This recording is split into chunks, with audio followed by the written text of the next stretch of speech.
Today is April 4th, 2017. Today is Maya Angelou's 89th birthday. Today I am celebrating her life, her art, her joy, her testimony, her sadness, her triumph. Today is the birth of a woman who just changed so much for women poets after her, for African American women poets after her, for people who are afraid to speak out, for people who needed to see how triumphant it can be to speak out, for just being human, and having humanity. And I did this piece. It's called Maya Angelou, A Rainbow in Our Clouds. She had a song that she sang, and it said, when it looked like the sun wasn't going to shine anymore, God put a rainbow in our clouds. She is a rainbow in our clouds. You can have the darkest day and think about her testimony, think about her art, and it brightens up, I'm so thankful to have witnessed her life. I would have loved to have even been part of it, but I'm thankful for being a witness to her life. I think, when I was in college, me and my good friend Katrina went to see her speak, and she came out singing Somewhere Over the Rainbow, and there was a woman next to me, and one of the things she said that really resonated to me and holds true for how I feel about quite a few women, but especially Maya Angelou. And she said, I'm just happy to be alive at the same time as her. Because there's these eras, right, where you witness people's lives, or you do wonderful things and you're brought in to someone's life in a wonderful way. And had you not been alive at the same time, you might have missed it. We didn't miss it. Hopefully you didn't miss it. I didn't miss it. So yeah, when she transitioned, I started to really see all of the things in my home. I had already painted her once already. She inspired my painting called The Poet. I have her books everywhere. I have her quotes and her words in all of my things, and in my notes and my bookshelves and in my posters that I stick over my desk. And she's just been so impactful. And my grandmother blessed me with the knowledge of her. My grandmother told me to look her up and told me to go to the library and read her and gave me her books. And she definitely set a standard and set a path, right? She carved a path for how you should really function in the world as an artist. Definitely her journey is her own, but she's a great example. So I'm sharing this on her birthday. I'm sharing this in celebration of her. And I'm sharing this in celebration of all of us, as women, as artists, just men and women. We need to be in support and in light and in good energy. And we need to share what we know and just love and positivity with one another. It doesn't mean you have to give everything, but give just enough that you're a support, that you're a bridge and not a hindrance, that you can just inspire people. We can't take this work with us. It matters too much, especially in the times that we're living in. Yeah. So I hope you enjoy this. I've never, usually when I finish a painting, I immediately, in the past, because it's been quite a while since I've done one of these, but in the past, when I complete a painting, I take the pictures as I am completing it, if I'm in tune enough, right? And then I immediately post my video. This time, it's been about 2.5 years since I've done this painting, and I'm happy that I waited because I've been able to live with it. I've been able to have experiences with it. The first time I took Maya's painting, Maya Angelou's painting, out of my house, I brought it to Mount Airy, to my church, for the Ma'afa experience. And it was a Ma'afa moment that I do leading up to the Ma'afa experience, where I share a poem. And I asked Reverend Anderson if I could say my Maya poem and bring my painting, and she was like, sure, without any hesitation. And I got there and I did the poem, and it was wonderful. And just my experience alone was impactful, right? But then I got a standing ovation, and I realized when I read this poem that I'm not the only one who needed it. And I don't know, I'm sure that the writing is good, because you're not good at everything, but I'm pretty good at writing.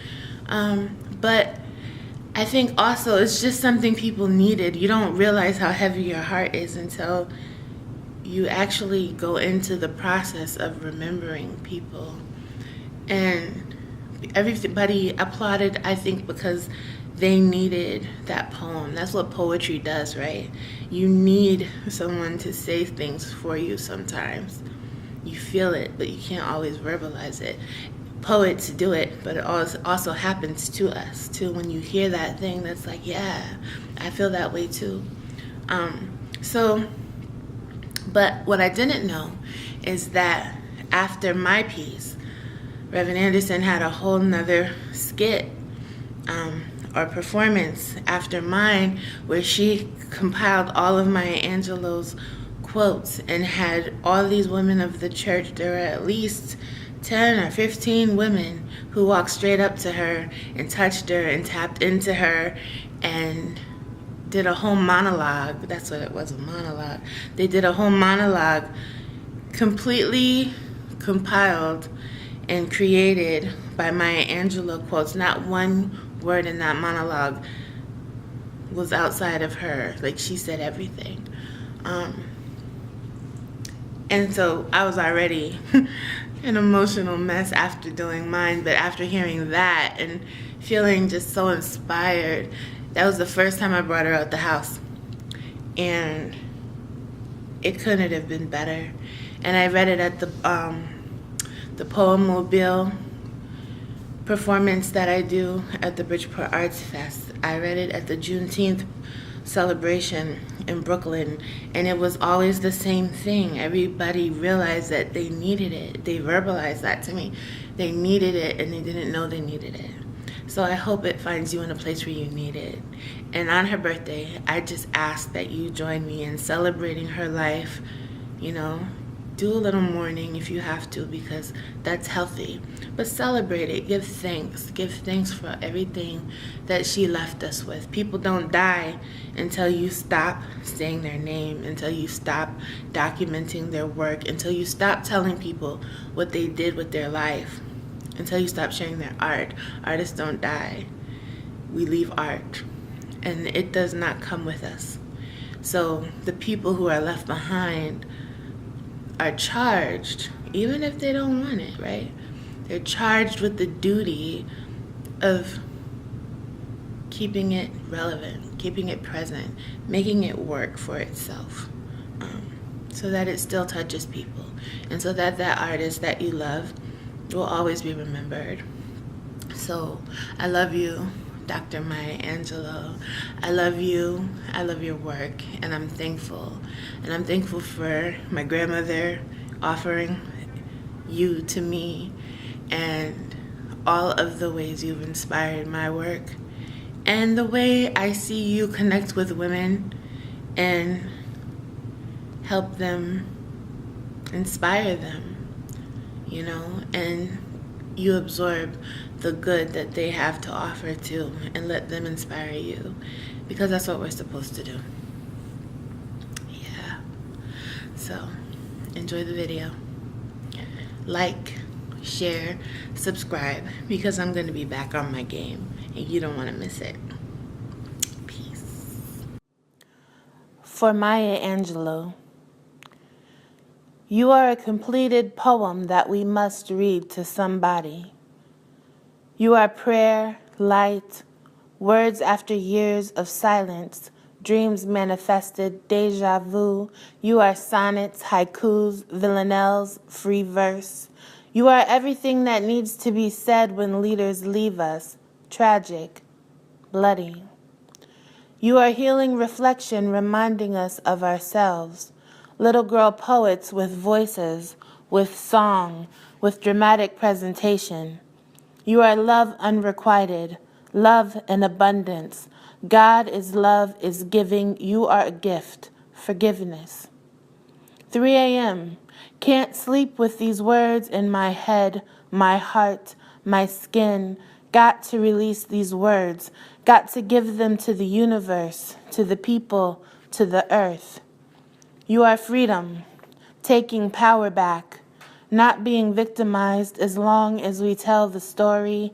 You are the fear that words kill and the proof that words save, abandoned and defended, daughter, sister, lover, friend, artist, mother, ancestor, mother of words, spine of the book and body, pages of connectivity to us, to God, to truth, to love, strong and vulnerable, nurturer of imagination, motivator of creativity.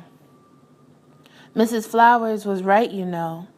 How she said you won't fall in love with poetry until it passes through your lips. Your poems, they passed through my lips, all phenomenal, full and rising, beyond the sky and clouds, beyond stars and night, beyond us. You rise and you show up, sometimes as a rainbow in our clouds, a vibrant reminder that we can illuminate even the darkest of places. Brown girls illuminate dark places with poems, song, and passion. Maya Angelou, this is how you made me feel. This is what generations to come will learn. This is what we will all remember, your legacy. You will continue to rise, to rise, to rise. Earth angel, you took flight. It is our turn to love you with liberation. That was your lesson. It will take courage. You will always be honored, read, memorized. You will seep into our bones, undertone our poems. Sometimes you will rhyme, you will sing, but mostly you will be your legacy. You will be present in your legacy. We will dream and remember everything that you gave us. We will be thankful for everything that you gave us. God matched your wide, full smile when you returned home. There were serenades of a job well done. There was your mother, Amiri, Langston, Malcolm, and Martin, waiting to welcome you home, a celebration, a throne. There was love there, as there is love here. You have nothing to fear. We have nothing to fear. Your words are still spoken into God's ears. This is part poem, all prayer. Amen.